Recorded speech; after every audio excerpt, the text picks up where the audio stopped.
Okay, this is a demo of the Carrier Extension in Fantasy Grounds Unity, sold in Forge by Grim Press. I'm using a test campaign that I've created that has a client on the left with 3 PCs it's controlling, and on the right is the host. I've got just the standard 2014 rule sets in the modules and the Carrier Extension download. Otherwise, it's just the default 5e project. I've got 3 PCs and an NPC that's neutral, an NPC that's hostile, a vehicle, and an NPC mule that's friendly. Basically, what Carrier does is it allows you to tie 2 tokens together from the CT and have them drag each other around. One's the carrier, who's the carried item is tied to. Basically, all carried items are assigned by dragging the name in the CT into the name of the thing you want to carry. And so in this case, the mule is carrying the cart. So that if I drag it around, you can see it following it around. And the reason it's doing a follow is because the default here was follow to create it. There's several different of these driver things. Carry to mobile.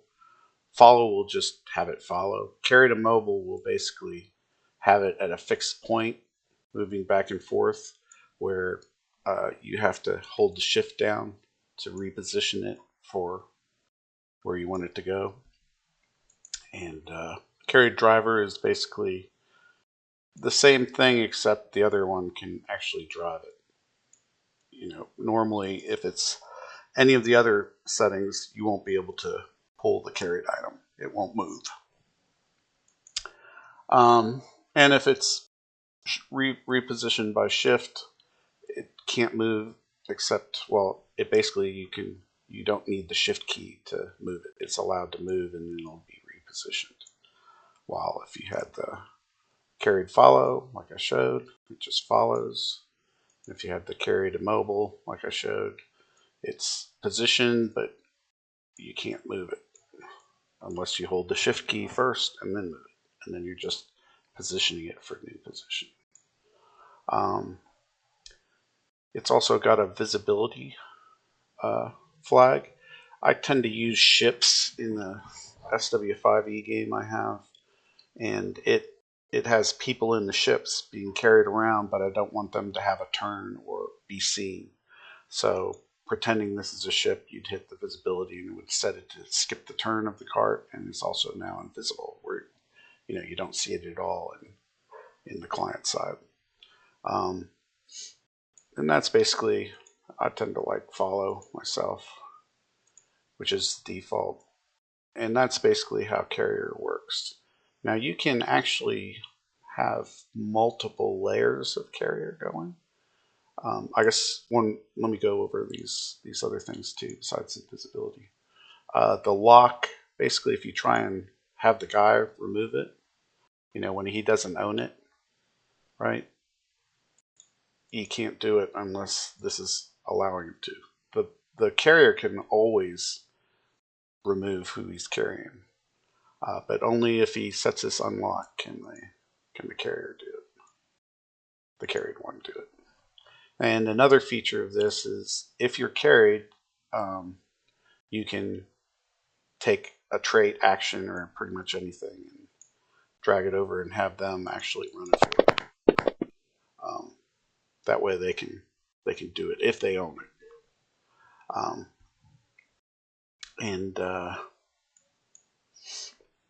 Essentially, you can also assign carried items by simply dragging on the name. It's always the name, and you have to be careful or you'll create duplicates in the CT. You can just drag it over the guy and it'll do it. And the same for the actual actions. You can drag it over the cart that you want it to be on. And that's pretty much the simplest view of what Carrier does. The more complex view is, let's say the cart is being carried by the mule. Wizardy is in the mule or in the cart, and Broody is following the mule. So what would happen then when I drag the mule, who's the lead carrier?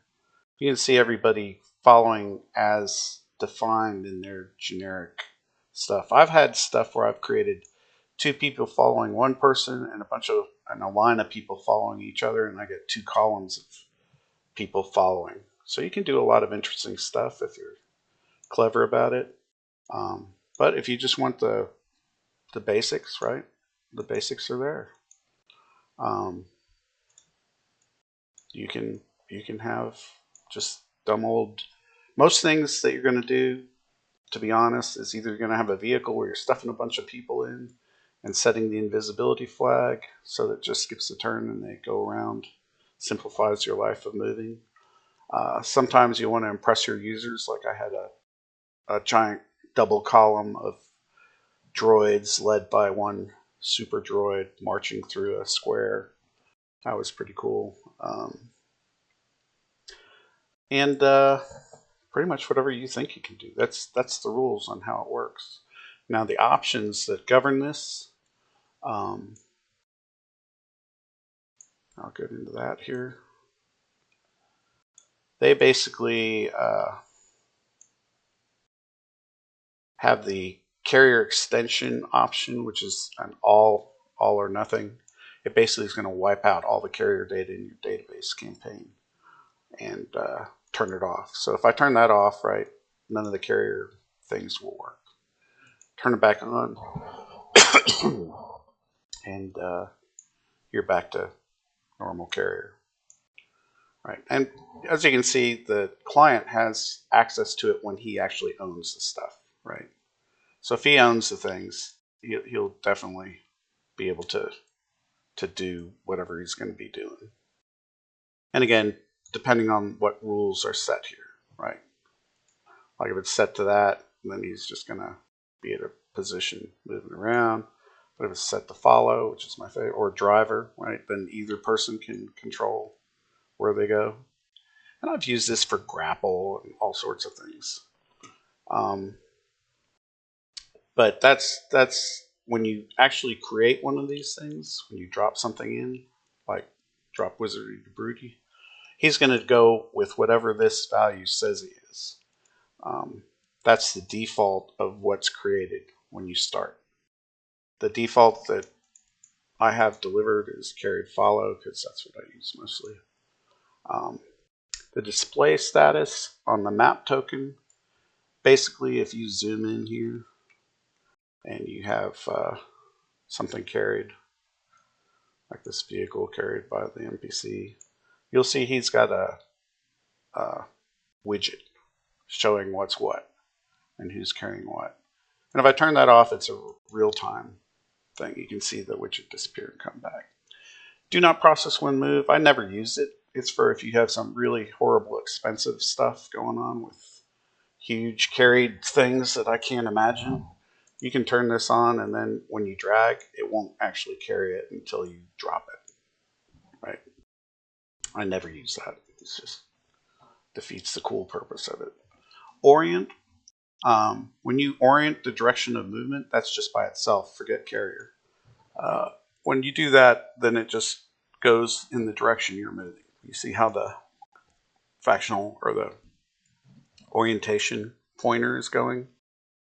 That's basically, and that's true for anything. I use that in all my games.